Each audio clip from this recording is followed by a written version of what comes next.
Hello, divine beings. It's Saint M3F Day, they, them pronouns. The Apology. Welcome to another one, The Other Side podcast. So, today, it's going to be a sharing of story time. Story. And I am attuned to the consciousness of truth and the blue ray, which is the 13th D founder flame light associated with cosmic consciousness. It is a healing ray. And so I open up the space, setting the tension. I'm a clear, pure channel of this highest light, love, truth, and wisdom for the highest good, my highest good, as I share openly and honestly and vulnerably this story. Thank you, spiritual team, for helping me remain in energetic integrity and sovereignty as I do so. Beautiful. Beautiful. He said. So I wanted to talk to y'all about something that's been on my mind for a little bit. How I was a hypocrite. I was a big, fat, old hypocrite in the past.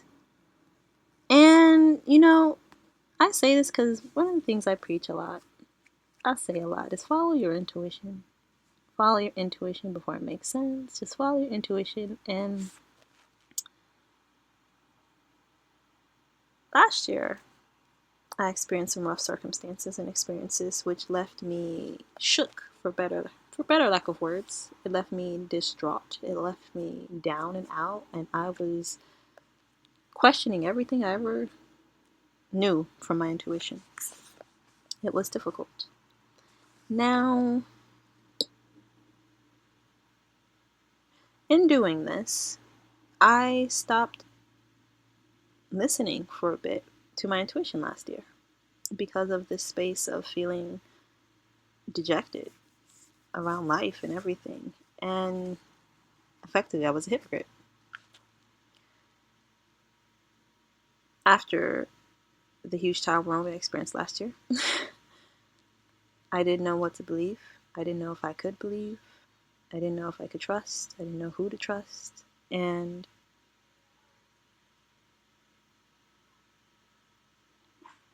being in that state last year was really difficult because I didn't have really a support system.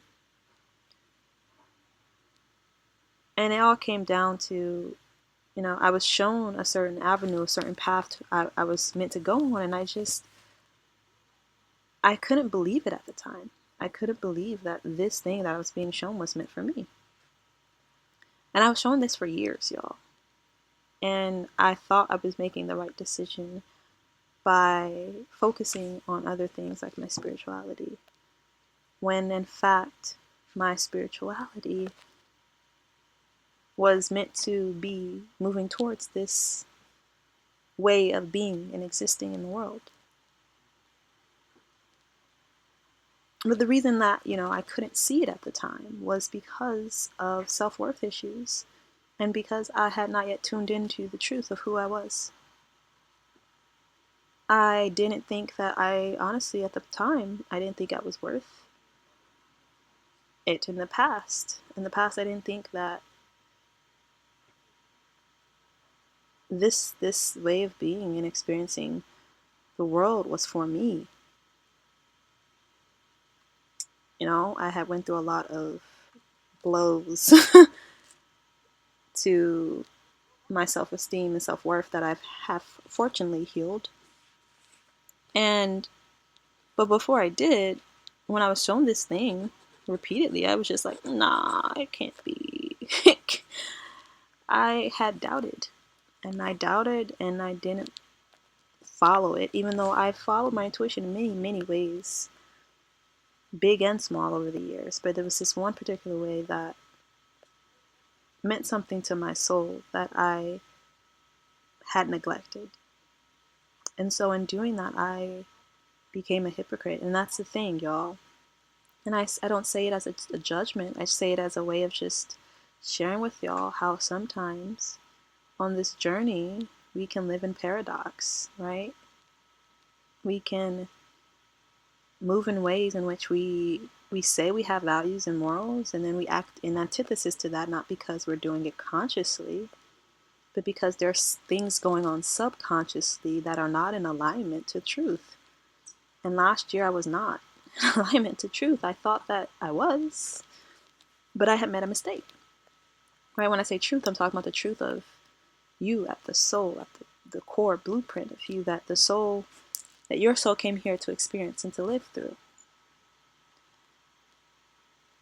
And so it just shows you how, like in my experience, I had to do a lot of deep diving into my subconscious to reprogram and rewire some of the things going on, and to see, okay, where's this self-worth coming from? Where's this issue of feeling safe coming from, or not feeling safe coming from? Where's the root? And then shift that to heal it once and for all. Because at the end of the day, I had this dream in my heart, wish fulfillment. A dream is a wish your heart makes. And my heart had made and kept this for years, since I was a child. For years, like decades, y'all. My heart, my soul has held on to this because it was for me. It was meant for me.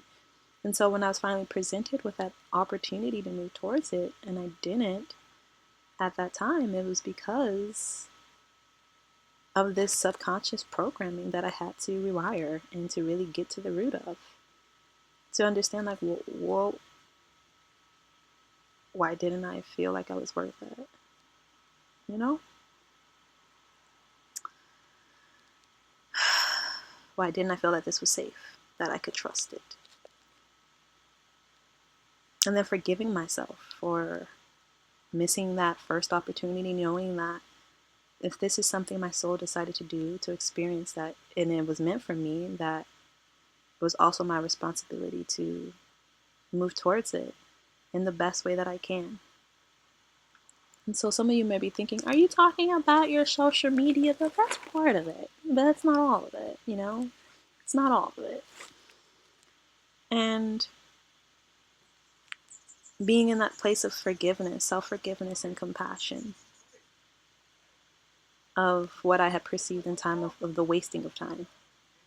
And knowing and understanding that, you know, sometimes it takes time, LOL, to learn lessons and to move through the depths of one's being that need to be healed and nurtured and loved on, so that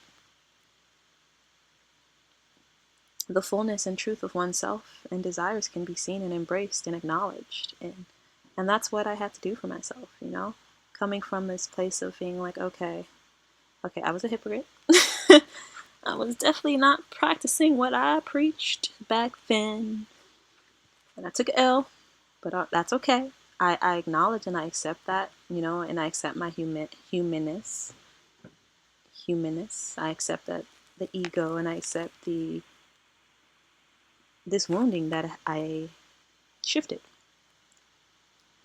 And I see it for what it was, what it is. And then the question then became, so then now what? What we gonna do now that we know? What we gonna do now that we know? Well, then I gotta do what I gotta do and move forward. Okay, and it's taken a lot of bravery, y'all. It's taken a lot of bravery, courage, a lot of tears, a lot of feelings of insecurities, and just being like, we just gotta do it. We just gotta get over ourselves. Many times where I just had to tell myself, ego-wise, you just gotta get over yourself, honey. Get over yourself and move on forward, okay? Even if it's not perfect, even if it looks silly, even if I look like a big old fool, even if people, whatever, I just gotta do it, because it's one of the things where I rather have said that I tried and gave it my best shot than not have tried at all. And that's actually making me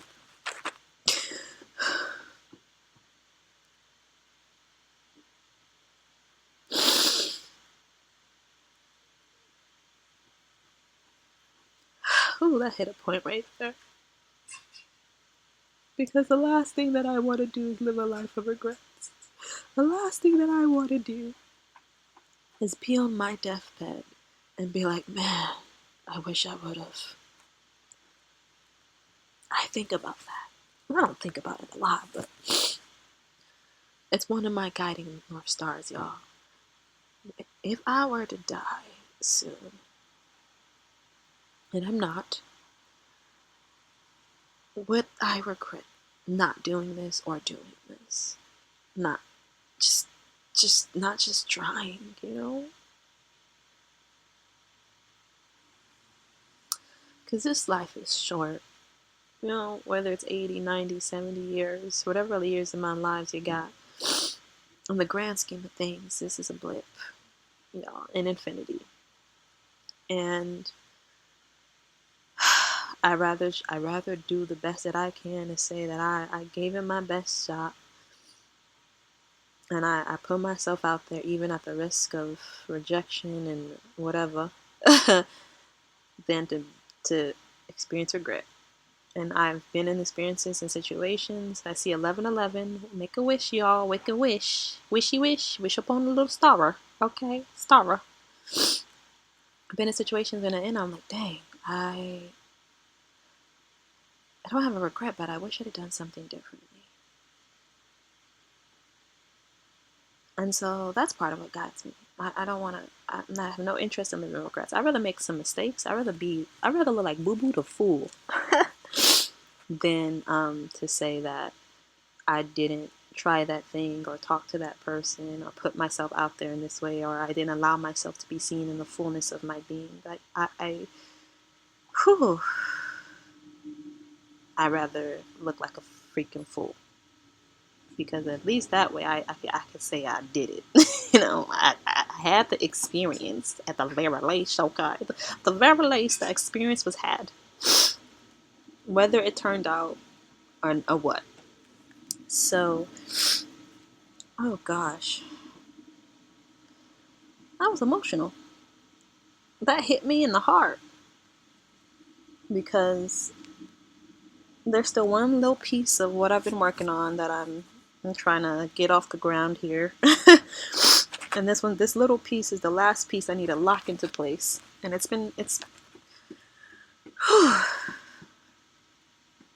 this one's gonna take me, I think I just put a lot of pressure on myself sometimes to get things right. And I'm trying to know how to give myself space to just be like, relax and play. My friend, hello, come here, sit down. I need you to relax and I need you to play and stop making things so serious. Okay, friend? Okay, friend? Are you listening to me, friend? Here, go do a cartwheel or something. Go blow raspberries or something, because you're taking yourself too seriously here. You're taking yourself too seriously. And sometimes I do, y'all. It's not me. It's more of like my spiritual journey.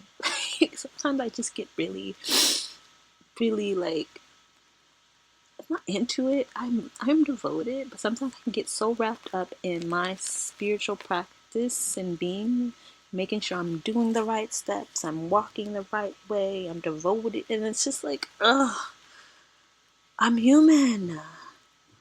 I am a freaking starseed embodied in a human vessel.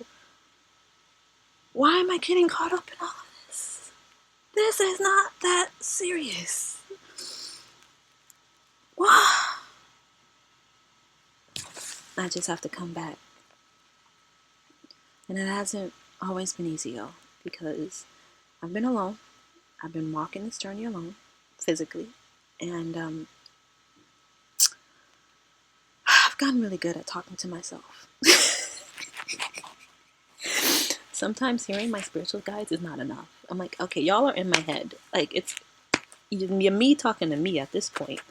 I need a human talking to me, a human voice who can respond back to me, talking to me. And so, yeah, one of the ways I've learned to process is through talking to myself out loud. Thanks for confirming, Ndidi. Ndidi, my many things. Yeah, you're my cat companion. You're my cat spiritual guide. You're my Lyran embodied in a cat form. You're my energy transmuter. You're my giving me energy checkups and alignments. You a lot of things, aren't you? You're a lot of things. Yeah. Yeah. Yeah. Yeah.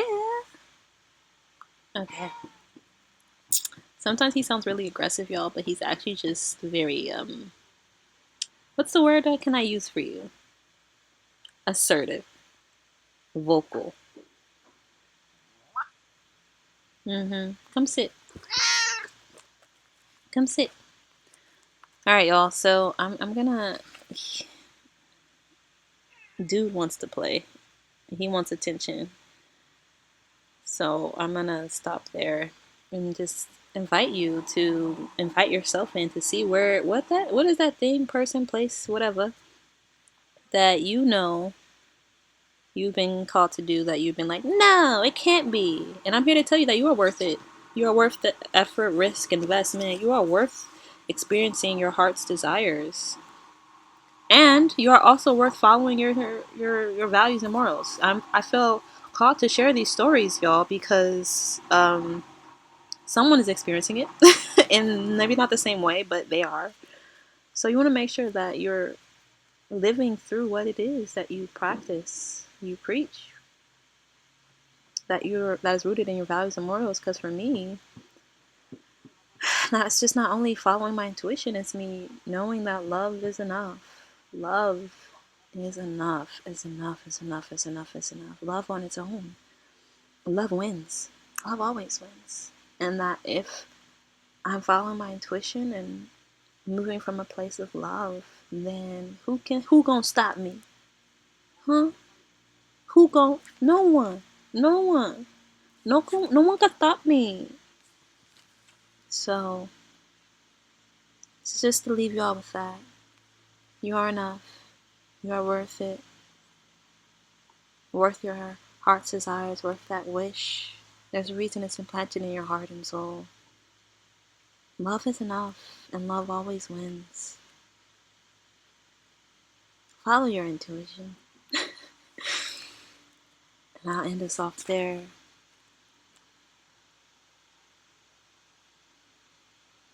Take care wherever you are. I love you.